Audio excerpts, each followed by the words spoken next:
Yo, what is up guys? It's me, Exactly. The Los Angeles Lakers finally caught themselves a case and are being investigated by the NBA. And Dwight Howard has a reason for why he's not as good as he used to be. Those are the topics for today's video, so let's go. Back in April, after Magic Johnson took over the job of head of basketball operation, became the president of basketball operation for the ever so prestigious Los Angeles Lakers. He had an interview with Jimmy Kimmel, and this was not too long after Paul George had an interview with Jimmy Kimmel. I'm sure you guys all remember this. It was the time when Paul George went on Jimmy Kimmel and was gushing over the idea about playing for the Lakers. Man couldn't keep a smile off his face. And that caused Jimmy Kimmel to ask Magic Johnson about the possibility of Paul George playing for the Lakers, asking if he would go after a guy like Paul George. Magic Johnson couldn't quite answer the question because he said it would be considered tampering with another team's player. That's illegal in the NBA. You can't say, I wanted to sign this player on this other team that's still on contract with the other team. If you're something like the president of basketball operations or the GM of a team, you can't do that. The Lakers would have faced a huge penalty, so Magic Johnson didn't do it. All he said is that if he saw Paul George walking down the street, he would say, hey, and give him like the wink, wink, wink, wink, wink. You guys know what that means, right? Winking like. You know what that means, right? He would do something that technically isn't tampering, but still something that will let them know, yo, we want you in the summer of 2018, PG. And after both those things, that has been nothing but Paul George to LA in 2018 confirmed. You guys heard that everywhere. It got even more interesting during free agency this year after Paul George told the Pacers he won't be coming back in 2018, which is the last thing the Pacers wanted to hear because it forced them to trade their star player, their franchise player, away. Once it was known that Paul George was up for trade, a lot of people thought, hey, why don't the Lakers go trade for Paul George now? They can get the player they want right now and don't have to worry as much about him signing somewhere else in free agency. If he gets traded somewhere else, he might turn out to like it there and won't want to leave to go to the Lakers. So pick him up now to avoid that happening. And then there were some people that were saying, why on earth would you trade for Paul George right now if you're so sure you can get him in free agency? Keep your assets, just sign him as a free agent, and if you want to trade those players, trade them for someone else. I'm gonna be honest, I was one of the people saying that they should wait. It made sense to me. But as it turned out, the Lakers did make an offer for Paul George anyway. According to reports, they offered the 27th pick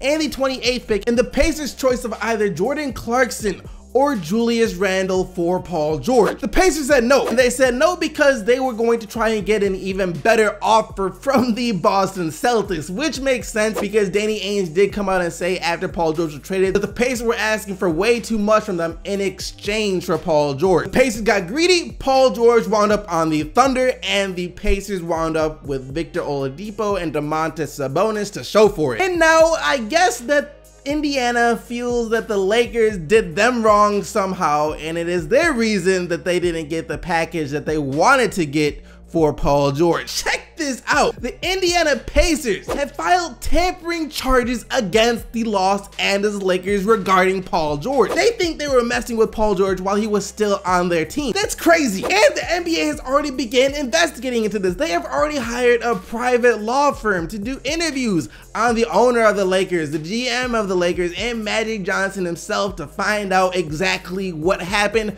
and if any tampering did go down. You rarely ever see this type of thing happening in the NBA. Matter of fact, the whole time I've been watching the NBA for these past like 14 years, I don't think there's ever been a case of a team accusing another team of tampering. And for the owner of the Pacers to actually file charges, he must really believe that the Lakers did something against the rules. They must have a contract in place for Paul George that he found out about or something. Or at least the Lakers did something that made it seem like they did something that they didn't do to the owner of the Pacers. But what could that actually be though? Like seriously, what could they have done to cause this? The only situation I could think of that might have caused the Pacers to become a little bit suspicious would have been if after the Pacers rejected the Lakers trade offer, they went to Boston, found out that Boston wasn't going to give them what they wanted. Boston wasn't even going to give them a better trade package than the Lakers offered. Matter of fact, no other team in the NBA was able to make a better offer than the Lakers offered. After finding out that the best package they could get for Paul George would be from the Lakers, the Pacers picked up the phone and called LA and said, you know what? We was tripping, we was wrong. We had a little bit too much to drink that night. You know how things can get sometimes. What we meant to say when we laughed at your offer and said no for Paul George is, yeah, we will gladly take Paul George. So just, you know what? Go ahead, sign those papers we're sending over through the fax machine, and we'll make sure Paul George is on the first flight to LA, all right? And then the Lakers said, you know what?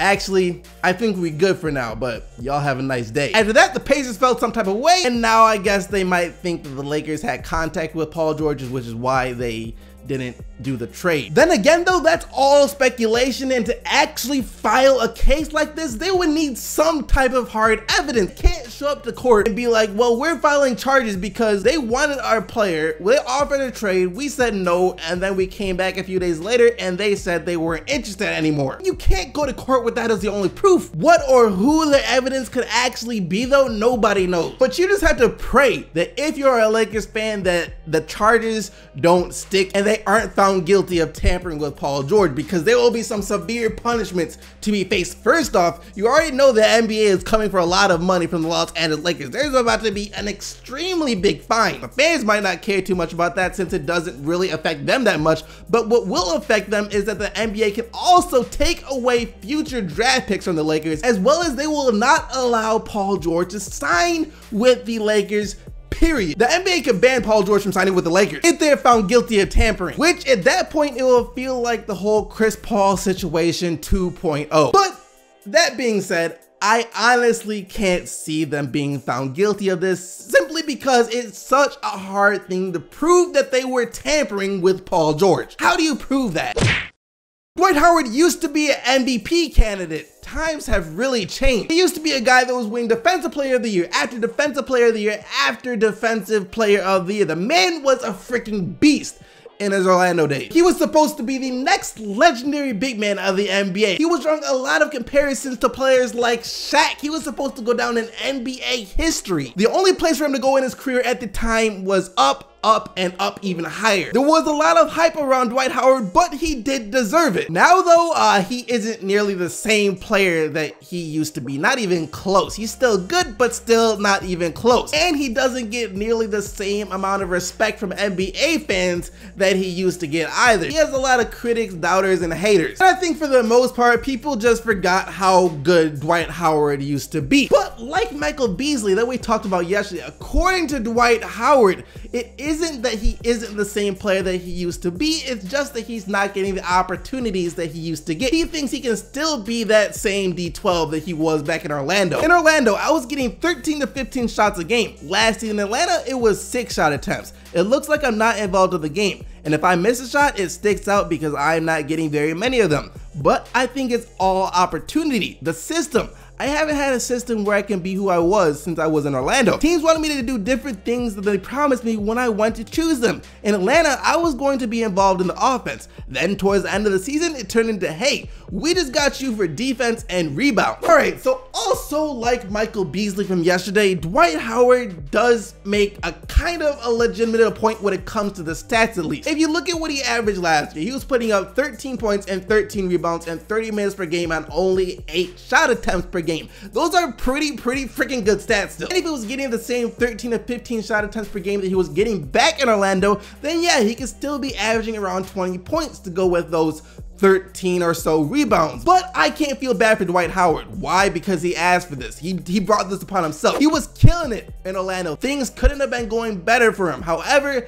he wanted more. He asked for a trade and he got traded to the Lakers, and now he is where he is. He brought this upon himself. If it's not broke, don't fix it. It wasn't broken in Atlanta, he tried to fix it, and now it's broken. So that's part of the problem right there. The other thing is he has to realize that the NBA isn't the same NBA like it was back when he was in Orlando. Back in those days, a great post player or a great dominant force inside like Dwight Howard was seen as someone who could be the primary thing on offense, your primary offensive weapon. In today's NBA, that's just not the case. You can't be a dominant player in the post and be your team's primary offensive weapon. Dwight Howard can take all the dunks, get all the twos he wants in today's NBA, but the bottom line is with the other team shooting threes, unless they are having a terrible shooting night, that team that Dwight Howard's on, with him taking all those twos, isn't going to find it very easy to win any game. So even though Dwight Howard might be capable of getting back to a guy who can put up 20 points and 13 rebounds if he got more touches, the thing is that's just not going to contribute to winning basketball. The best role for him on a team if he wants to win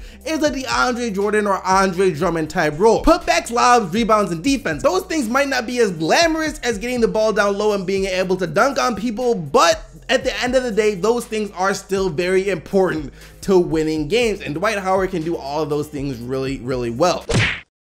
Time for the question of the day. Do you guys think the Lakers are going to be found guilty of tampering? Do you think that they actually tampered with Paul George? Let me know down in the comment section below, but now let's take a look at what you guys said in yesterday's video. And yesterday, after Michael Beasley came out and announced himself as a walking bucket and said no one in the NBA can stop him, no matter who's guarding him, he can go out and get a bucket, I asked you guys what you think about Michael Beasley, and here's what you said. If you know anything about basketball, you will understand Michael Beasley is a walking bucket. If he played 30 minutes a game, he'd average 25 points per game, guaranteed. But on the other end of the ball, I don't know. Question of the day. If the Knicks do get around to trading Melo to Houston, I think Beasley could be a 20-point scorer around Porzingis. Coupled with the ball distribution that Frank Kidd should provide, looking at his career, it's very possible he can score in bunches in New York. Question of the day. This is as good as Beasley will get. I'm just gonna say this and leave it at this. If your team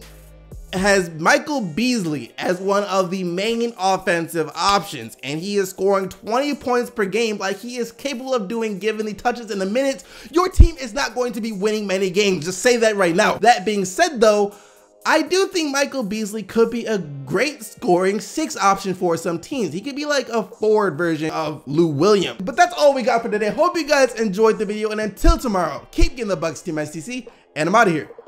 Peace!